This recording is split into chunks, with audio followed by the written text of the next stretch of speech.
Oče je imel sina, ki je bil zelo močan. Odloči se, da ga da za kovača, kjer zahteva prav ta stan močnih ljudi. Stopi torej v tretjo vas do kovača in ga prosi, če bi hotel vzeti njegovega sina k sebi, da ga izuči. Kovaški mojster sprejme mladeniča in mu odkaže delo pri nakovalu. Mladenič vzame v roke navadno kladivo, ga osukne, nekajkrat v roki se namrdne in pravi: to je pa lahko kakor peresce. Nato da res tako silo po nakovalu, da se to zdrobi. Kovač mu da kladivo za obe roki, a tudi to se zdi mladeniču prelahko. Mojster je v zadregi, ker nima težjega kladiva razen onega, ki ga goni voda. Mladenič se je že po tem kladivu. Z lahkoto ga dvigne in kuje, da se strese kovačija in da zvene šipe v oknih.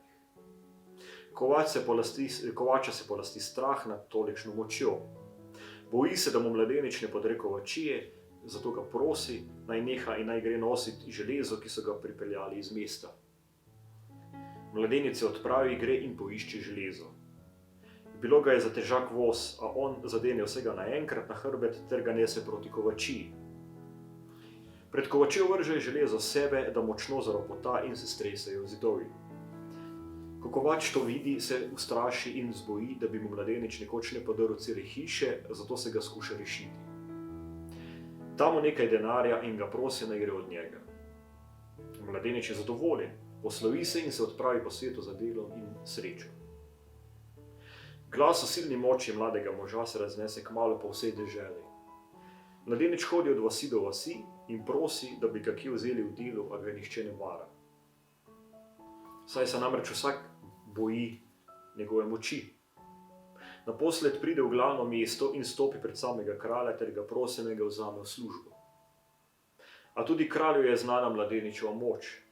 Boji se ga in bi se ga rad znebil, pa premišljuje ter sklene naposled, da ga pošlje v tujo deželo k sovražnemu knezu, ki mu je dolžan 3 vreče zlatnikov, a mu jih doslej še ni hotel vrniti. Sovražni knez je slovel kot zelo krut in neusmiljen.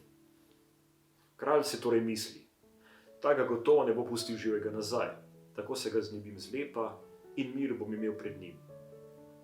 Reče torej mladeniču: v sosednji deželi živi knez, ki mi je dolžan že dolgo 3 vrečice kinov. Pojdi k njemu, poteraj denar in mi ga prinesi.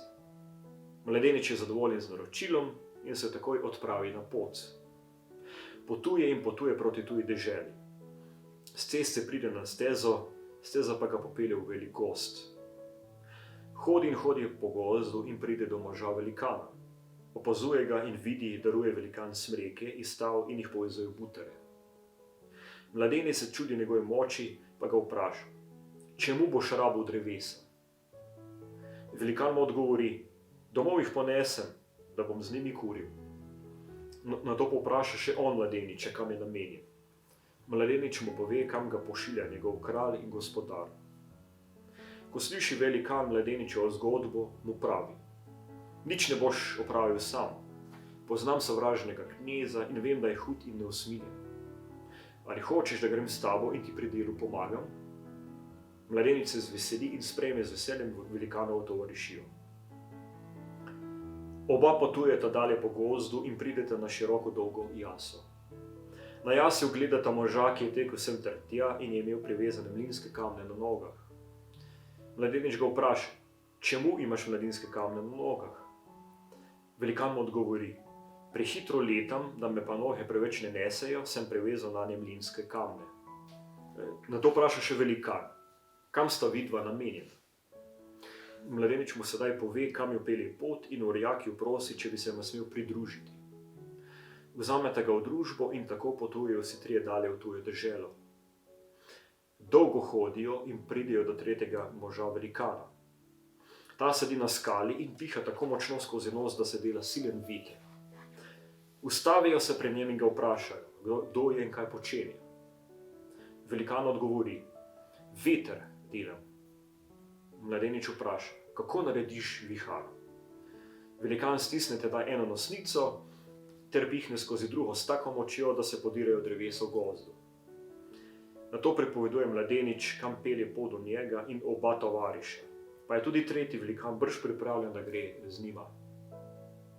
Še potujejo skozi gozdove in čez planjave in po dolgem potu prispejo v deželo tujega kneza.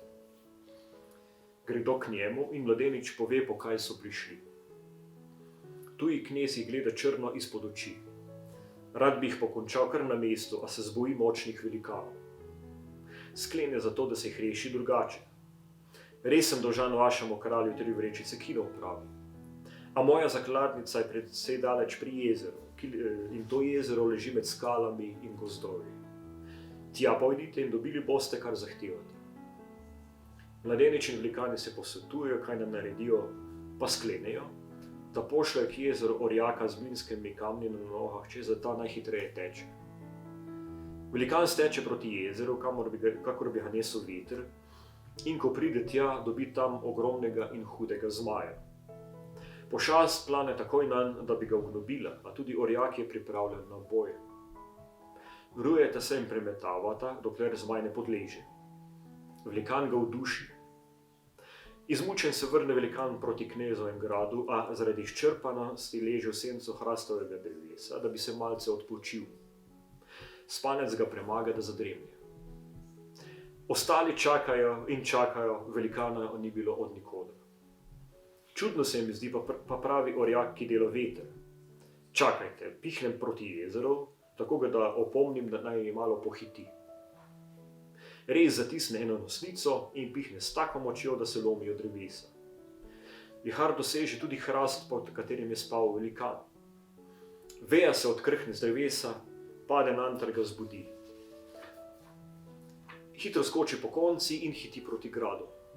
Ko pride tja, pripoveduje, kaj se mu je pripetilo. Velikani se razhudijo in stopijo pred kneza ter zahtevajo denar. Knez se ne vda, pravi jim: moja zakladnica je v poslopju za gradom. Tja pojdite in vzemite, kolikor sem vam dolžan. Vsi trije gredo k poslopju za gradom in velikan, ki je ruval smreke, odpre težka vrata. Ko pa pogledajo v notranjost, planejo na najhujše zveri, kar jih je na svetu. Zveri ga grizejo in praskajo, on pa davi eno za drugo, dokler niso mrtve. Ves krvav se vrne k tovarišem in popravi: tu notri so pa res zakladi. Skoraj bi teh živali ne zmogel sam, skoraj bi bil moral klicati vas na pomoč. Mladenič in velikani se vrnejo v grad vsi razjarjeni in zahtevajo, naj jim kralj da denar. Ko kralj izve, da je velikan podal vse zveri, se zboji, odpre zakladnico. Velikani napolnijo 3 vrečice kinov, zadenejo vsak svojo na ramo ter odidejo iz gradu. Mladenič je neovoljen, ker mora hoditi prazen, a oni ne pusti, da bi kaj nesel. Ko se velikani oddalijo od gradu, se knez skesa, da jim je dovolj vzeti toliko zlata. Skopos ga premaga in brž ukaže sklicati skupaj močno vojsko. Sam se jim postavi na čelo ter hiti z njo za velikani, da bi jih dotekel in jim vzel zlato. Na hitrih konjih drvi knezova vojska po planjavi in se bliža orjaku. Takrat reče eden izmed velikanov: nekaj je zadelo vame, kakor da bi bila priletela mušica. Saj res, odgovori drugi, kakor da bi brenčale mušice. Ozrejo se in vidijo za sabo knezovo vojsko, ki se jim približuje v diru in strelja nanje. Velikani se pogovarjajo in posvetujejo, kaj naj naredijo. Pa pravi oni, ki je delal veter: bom pa kar pihnil v te možice na konjih. In res, zatisne eno nosnico s prstom, z drugo pa pihne s tako močjo, da pomete vihar knezova vojska kakor listje. Nekateri vojaki popadajo na tla, druge pa odnese vihar kar po zraku daleč nazaj. Sedaj potujejo velikani v miru dalje po gozdovih, preko planjav in ravnin, dokler ne pridejo v domačo deželo. Prinese 3 vrečice kinov pred kraljev grad in jih vržejo s tako močjo na tla, da se stresejo zidovi. Ko kralj sliši, da se je mladenič vrnil v družbi 3 velikanov, ki so prinesli prav toliko vrečice kinov, se ga polasti strah. Verjetno ne ve, da bi bili ušli krutemu in mogočnemu knezu. Da bi se rešil nevarnih ljudi, podari jim vse zlato in jih prosi, naj pustijo njegov grad in mesto. Velikani prepustijo vse 3 vrečice kinov mladeniču, sami pa odidejo vsak v svoj kraj. Mladenič je bil bogat, vrnil se je srečen in vesel domov k očetu, kjer je živel potem zadovoljen in brez skrbi.